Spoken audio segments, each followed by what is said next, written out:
Saudações jurídicas! Vamos à segunda edição desse novo quadro aqui do Pitadas de Direito Me Atualiza. Vem comigo!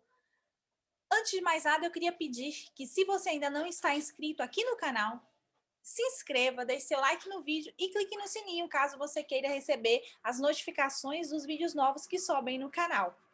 Esse quadro Me Atualiza surgiu da necessidade da gente se manter atualizado, considerando aí que nós temos decisões que saem todos os dias, que podem mudar de uma hora para outra as situações jurídicas, nós precisamos encontrar fontes seguras.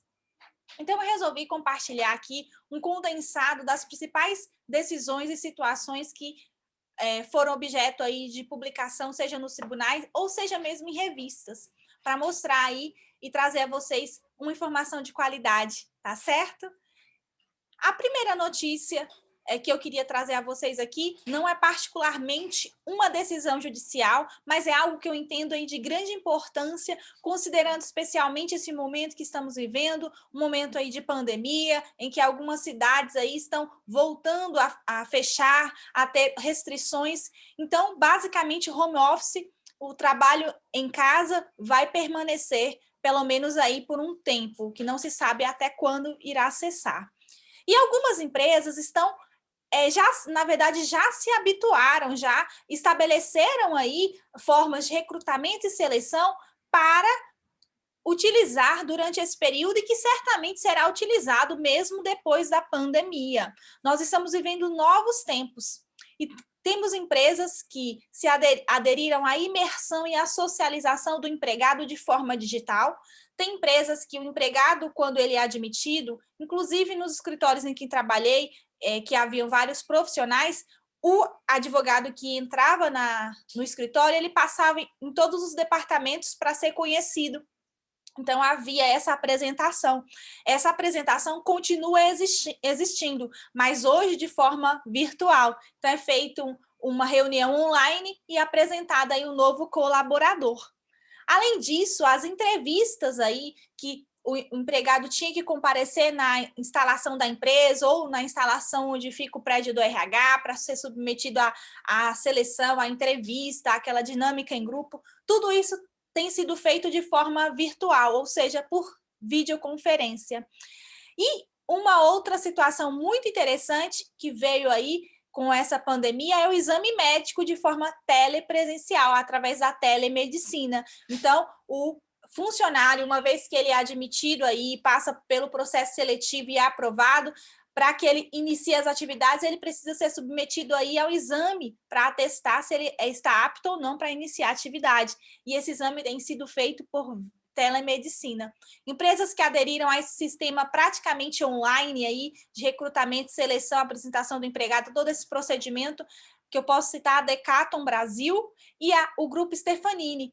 Essas empresas, inclusive, foram matérias aí da semana passada da revista Época, mais precisamente Época Negócios.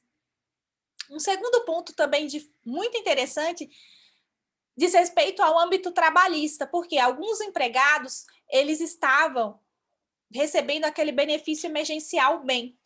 E o trâmite de aprovação e de concessão desse benefício demorou um pouco, alguns até 60 dias. Isso fez com que o empregado, durante esses 2 meses, 60 dias, ficasse sem receber nada. E alguns empregados ajuizaram ações trabalhistas pedindo rescisão indireta pela ausência de salários, uma vez que ficou 2 meses sem receber nada. Só que o que acontece? Não foi acolhido essa alegação. Por quê? Porque o juiz apreciou o caso e entendeu que não havia nada de errado com a empresa, já que era um procedimento administrativo e não era motivo para rescisão indireta. Então, fique atento. Uma terceira notícia, e aí seria um julgado, que eu queria chamar a atenção para vocês, também no âmbito trabalhista, eu queria chamar a atenção no sentido do quê? Cuidado com o que você anota na CTPS do seu empregado. Mesmo com o advento aí da nova CTPS digital, ainda nós temos a CTPS de papel, inclusive eu estou com a minha aqui. Né? Então, tá anotadinha, minha anotação aqui de... Deixa eu abrir aqui. Inclusive, fez 1 ano de anotação, como professora de direito, você tem que observar o que você anota na CTPS do seu empregado, porque se a depender da anotação e se prejudicar o empregado em um novo emprego, você vai ser responsabilizado. Nesse sentido, uma empresa ela foi condenada por registrar nas anotações aqui no final da carteira os afastamentos, as licenças médicas que a empregada tinha. Isso fez com que a empresa que fosse contratar, olhar a carteira, puxa, essa mulher ficou tantos meses ou semanas afastadas, então é sinal que ela não tem muita aptidão para o trabalho, então é melhor eu não contratar. E acabou sendo condenada essa empresa lá na 7ª Vara do Trabalho, em Aracaju, e o tribunal lá de Sergipe acabou mantendo a condenação e condenou a empresa a pagar R$ 2.500. A quarta decisão que eu queria comentar com vocês diz respeito a uma atitude que eu, inclusive, em algumas oportunidades já mencionei, no sentido de que a empresa, ela contrata o empregado para que ele desempenhe aquela atividade e muitas vezes ele tem várias tarefas, né, que embora não estejam totalmente correlacionadas com a atividade principal, elas giram em torno destas. Então, não há que se falar em um eventual acúmulo de função, não há que se falar em um desvio de função, porque todas aquelas tarefas estão acopladas dentro da atividade. Tanto é que a própria CLT diz aí que o empregador pode exigir do seu empregado o exercício de várias atividades. O que acontece é que existem atividades que são totalmente diferentes, e aí nós estaríamos falando desses institutos. Mas a questão não é essa, a questão é exigir algo que não se deve exigir. Você já viu a profissão de degustador de remédios? Eu já vi degustador de vinhos, de comida, mas de remédio você já viu? Comenta aqui embaixo. Pois é.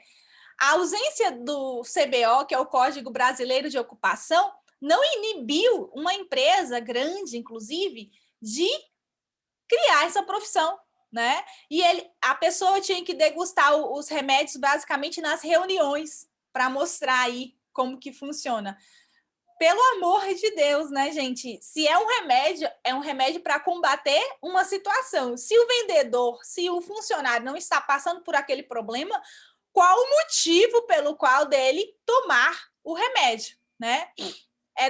A empresa alegou que era uma simples prática de marketing de vendas, mas isso expõe, com certeza, a riscos à saúde. Os funcionários eram cobaias. E esse processo tramitou lá na 2ª Vara do Trabalho de São Carlos, aqui em São Paulo, e condenou a empresa ao pagamento da indenização de R$25 mil, a Eurofarma. E no TRT da 15ª região, esse valor foi majorado para R$100 mil, né?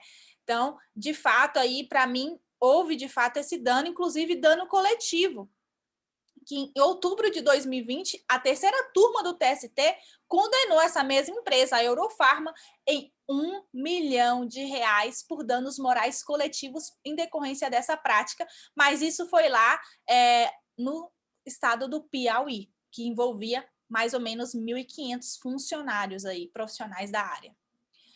Que absurdo, né, gente? A quinta decisão que eu queria comentar com vocês é aquela: você já ouviu dizer, né, que quem paga mal paga 2 vezes. E quem paga mais? O que acontece? Aqui na Justiça do Trabalho tem que ajuizar uma nova ação.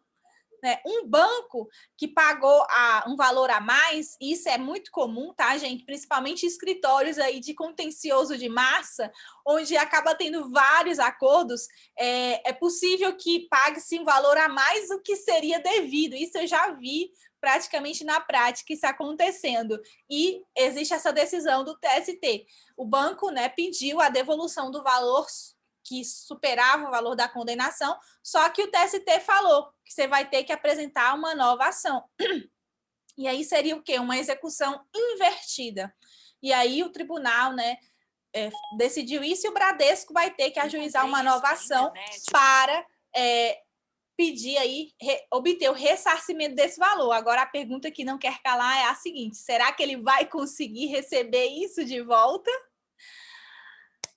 A sexta decisão que eu quero comentar com vocês aqui diz respeito ao que? Boca que fala o que quer, ouve o que não quer.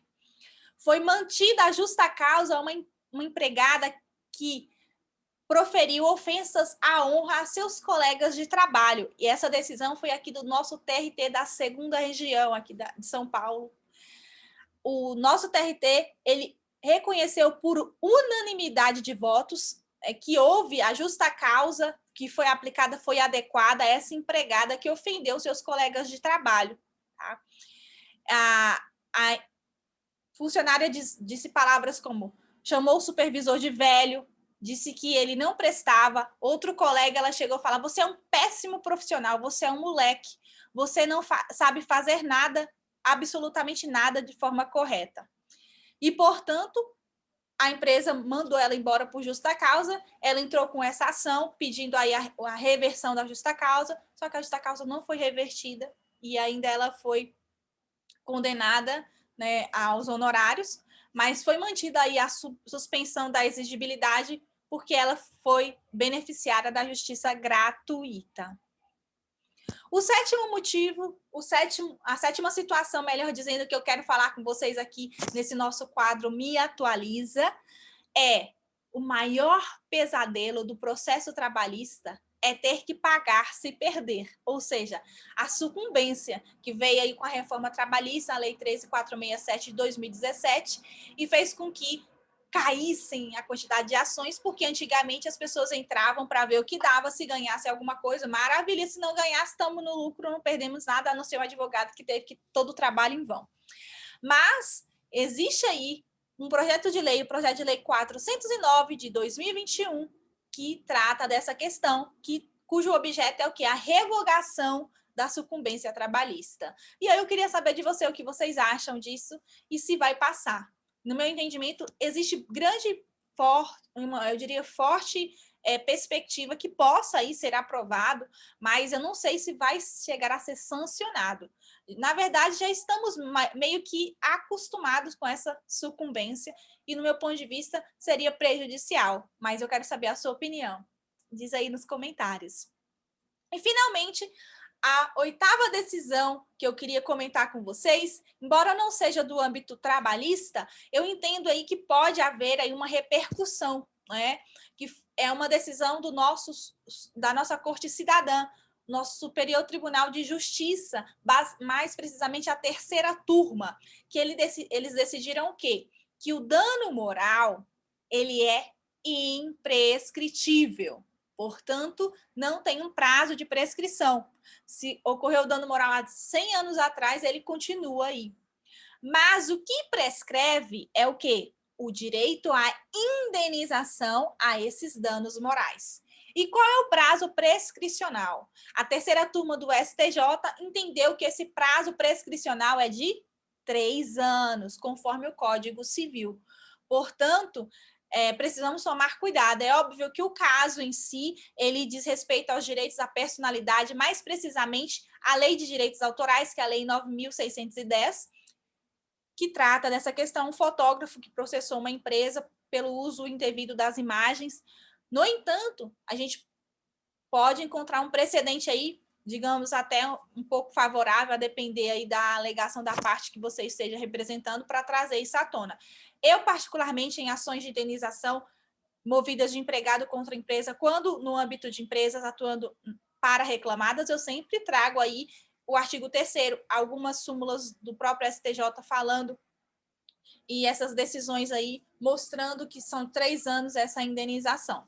Mas aí vai depender de cada caso. Aqui na Justiça do Trabalho a gente tem aí aplicação de 5 anos, mas vale a pena tentar. Não é verdade que o direito muda, as interpretações mudam, e se você tiver do lado oposto, não custa nada trazer essa alegação, certo? Então, essas são as decisões, as notícias que eu quis trazer para que vocês iniciem a semana atualizados. Caso vocês queiram o número dos processos, queiram mais informações, mais detalhes acerca desses casos, já que eu fiz meio comentário sobre cada um, só me peça aqui nos comentários que eu vou ter o maior prazer de compartilhar com vocês essas informações. Fique comigo e até a semana que vem com o nosso quadro Me Atualiza.